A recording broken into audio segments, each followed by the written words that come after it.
my friend. You're gonna die! Hello again, ladies and gentlemen. Welcome back to Motions and Films, and welcome back to my reviews as well.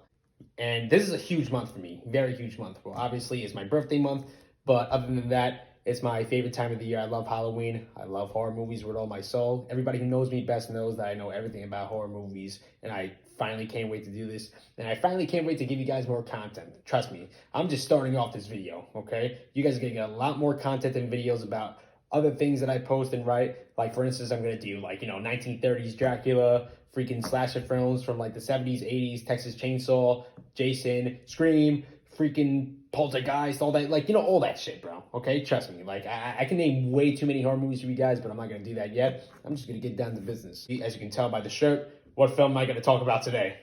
Well, one of the fucking greatest horror films of all time, created and made by the greatest director of all time, Stanley Kubrick. So, ladies and gentlemen, without further ado,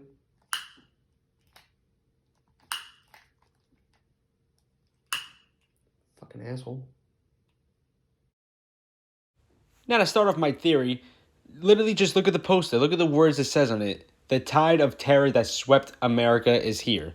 Let's be honest. The Shining is not really that much of a scary movie. You know what I mean? No pop-ups, all that shit. No heart or adrenaline for us. We're just watching a crazy guy go fucking nuts trying to kill his family and shit. But, think about that again. I just want you guys to imagine your father trying to kill you. Let's just say this movie has been countlessly theorized, analyzed by people. They say different shit and other stuff about historical content that's happened real life over the years and how it drags back into the movie. And I'm okay, you guys are reaching a little bit. It just tells a horrific story of a father trying to kill his family, which is fucking terrifying. Okay, imagine your dad, the person that you love the most in this world, swinging at you with an axe, wanting to kill you. And obviously, you're going to have contemplations I'm scared shitless. I don't want to fucking kill my dad. What do I do? Well, you better get him before he gets you. That's all I got to say. Yes, it's truly terrifying, your father coming after you, trying to kill you with an axe. But let's answer the biggest question in this movie. Was Jack really possessed by the ghost of the hotel? Or was he acting on his own? Well, I got the real answer. And it's pretty obvious throughout the whole fucking film. Jack is batshit crazy. He planned this the whole time. He planned to go to this hotel and kill his family. It wasn't about him withdrawing from alcohol or anything. He knew what he was doing the whole time. The thing, right, when watching this movie, he's crazy.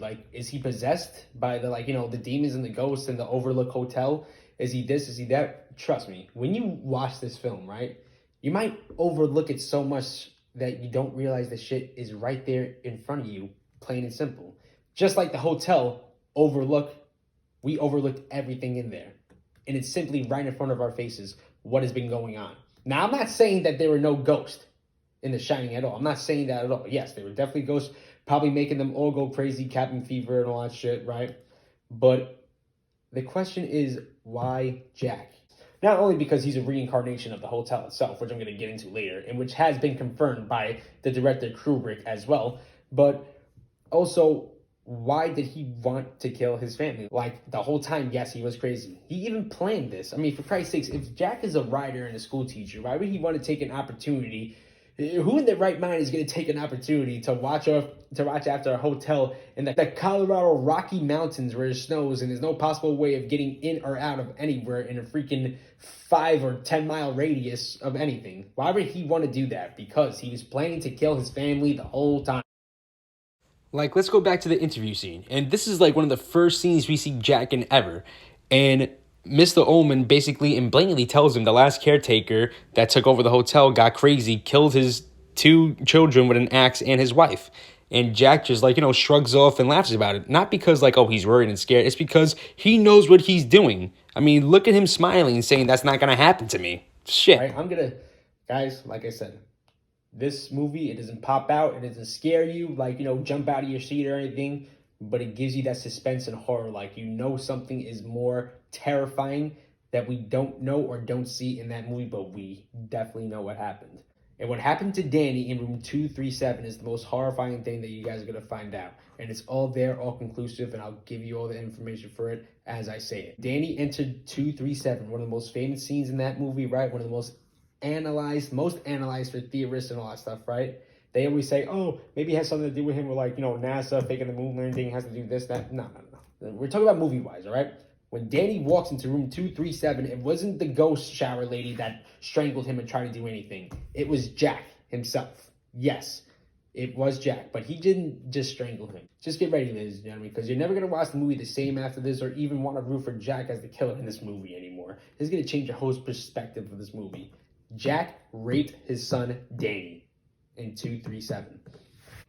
You're probably saying I'm ODing. How the fuck did we even know that? Like, why would Jack rape his son? Well, I'll tell you why, but I'll also tell you how it happened and how I know this for a fact. Evidence number one. Danny has his shirt ripped open only on one side and a few, scratch marks. They don't look that much like strangle marks, but, mostly, scratch of, clawing somebody down. If Danny really got strangled, why wouldn't that person use two hands? Or if Jack really strangled him, why wouldn't he use two hands? And why isn't his other part of the shirt ripped up? Well, he was using Danny by his shirt to get him down to rape him and also perform fellatio. Fellatio means giving someone head. It means performing oral sex on somebody, okay? If you guys don't know what the word fellatio means, go read a fucking book, okay? And this should be the last fucking evidence I tell you guys because it's right, plain and fucking simple. Somebody lured Danny into room 237. And what lured him into that room?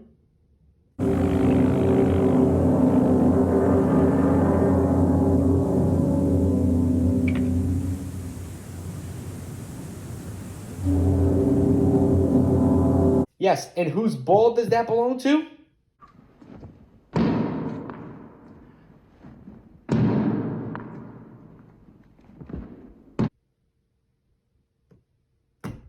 My point fucking proven. Jack raped his son in 237. Hell, for evidence number 3, just because I'm having fun with this, and you guys still probably won't believe me. You'd be like, oh no, he's bullshitting. Wendy is literally scared right after Jack is talking to Lloyd, the ghost in the fucking bar. Wendy's like, Jack, I need you to check the room. Danny said that there's a woman here, and she tried to strangle him.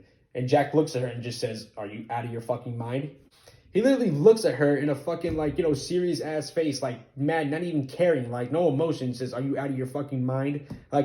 Obviously, it was him. He's literally saying, it was me, stupid. The fuck, who else is here? And obviously, when he checks it, it's the woman in the bathroom he starts making out with, but then turns into an old dead corpse. Now, that's one of my favorite scenes, but it's fucking disgusting. But I'm saying to myself, okay, that's happening, but why is Danny having a fucking seizure in the other room? You know what I mean? With all that happening. Maybe is Danny getting his revenge on his dad? You see, Danny has the Shining, right? He has shining abilities, which makes him kind of powerful. And he is a powerful kid. Either he can see shit himself or he can make people see shit. For instance, he went to go punish his dad for raping him by hooking up with a dead corpse woman, which is honestly a great revenge plot for this kid. And that's why fucking Grady had to have that talk with Jack. Your son has powers, that you don't even know about. He can use those powers against you, which Danny already did in the original scene before that. But what exactly is a Shining?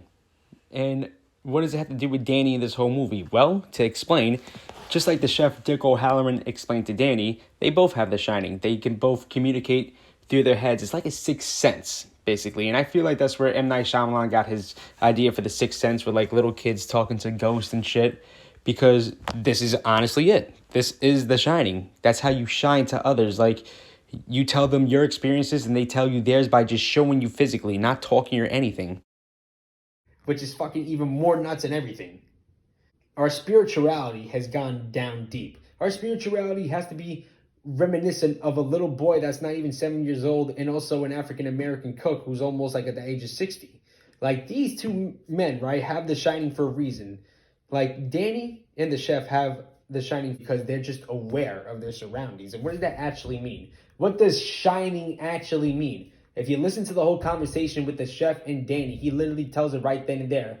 Sometimes when bad things happen to places, we feel them and they reflect, or it can repeat itself. But we're smart enough to not let it happen, repeat off us. They're aware of their surroundings. Everybody else is cursed and trapped in their own fucking everyday lives and trying to, bring out the good and positivity of the most negative things. Danny's not like that. He will fight. He will make you fucking, possess your head into thinking some other shit, just like he did to his dad. Now, obviously, Danny was running a little bit. I wouldn't say Danny was running out of his power, but he's still a little kid. It's his father that he still loves no matter what, trying to still kill him with an axe, and his mother. All right, so now I'm finally going to get into the reincarnation part. And this scene counts for everything because, like I said, there are things that are not shown to us in this film, but we should know and it tells us. For instance, right? Like how Jack is talking to Mr. Grady over here in the bathroom. Now, Mr. Grady is from the 1920s, but wait, didn't we hear that name Grady in the beginning of the film with Mr. Ullman? How come Mr. Ullman said that Charles Grady killed his kids in 1970s, but yet Delbert Grady is in the 1920s and still killed his children? What the fuck? Are there two Gradys? Like, oh shit. Yes, ladies and gentlemen. Grady is also a reincarnation, and now it's Jack's time to rule again, to be the caretaker and kill his family. Give the hotel what they want. The violence and the bloodshed of family. Which is fucking creepy as it sounds, because, come on people, Charles Grady, Delbert Grady, one from the 20s and one from the 70s.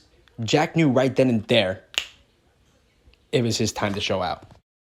But how did Jack show out? I mean, he didn't kill Wendy. He didn't kill Danny. He killed no family members of his. So why did the ghosts accept him at the end and take his soul and make him live happily for the rest of his life? As we see in the sequel of The Shining, which I'm not going to talk about. But still, Jack's soul is happy and with the hotel for eternity. Who did he kill that night that pleased the ghost? Well, he killed Mr. O'Halloran. And why the ghost is so pleased with it is because Mr. O'Halloran was a black guy. And that just shows off the sins of America. First Native Americans, and now African Americans. And how do I know this for a fact? Well, look at the date when the camera pans down of where Jack is at in 1921.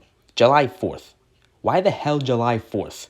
Out of all the dates, why July 4th? When it was snowy in Colorado the same time Jack was trying to do that. I mean, how do you switch from like freaking February to July 4th? Yeah, no, nothing too scary happens. Like, we see some creepy shit, but still, it's one of the most terrifying films of all time. But how is it terrifying? To make us think. See, this film it shows you what you need to see, but it makes you think more afterwards, which is just terrifying. The stuff that we have to find. Talk about the tide that swept America. Why is America involved in that? And it's kind of creepy too, because in almost every scene, right, that The Shining is shown in, like, you know, it could be freaking the interviewer, Mr. Ullman. It could be freaking them walking around the hotel. It could just be anything. The American flag is always around. Something in each and every room represents America in each way. But why America? Like, what's going on? What the hell does Shining have to do with America? Is it the greatest motion horror picture that America's ever produced? Because let's be honest with you, ladies and gentlemen, I'm going to give you a history lesson. When The Shining actually came out, it was one of the worst movies ever made. People and critics were saying, yes, ladies and gentlemen, I shit you not. People were hating on this fucking movie when it came out. Stanley Kubrick actually got a Pineapple Award. And the Pineapple Awards, right, are nominated for the worst movies that were made in a year. Like, Jack and Jill, Adam Sandler, I love Adam Sandler, but like, nothing will ever topple his fucking shit, right? But people back then were literally calling The Shining the Jack and Jill of the 1980s. It was fucking crazy. Shelley Duvall even won a Pineapple Award for worst actress ever, and Stanley Kubrick won an award for being the worst director of this movie. Everybody thought, like, oh, everybody was overacting, like, it wasn't scary, like, what was the point and all that stuff? You know, it's scary because these guys didn't get the point until then. Now it's remarked on one of the greatest movies ever, because you guys, just like the hotel is named, you overlooked it. So now, ladies and gentlemen, you know why there's the perfect horror movie. It tells about the sins of America, the sins of us, and the stuff that we truly don't know and have to figure out in times of desperation and terror. Stanley Kubrick is one of the greatest directors of all time. His film was overlooked, and now people celebrate him and his name more than Stephen King. Because let's not forget, Stephen King wrote the book, but the book is trash. The movie is 10 times better. And even Stephen King knows that after he came out with the sequel. Because no matter how much both men hated each other, they both respected each other's arts. Kubrick took from King, and King took from Kubrick.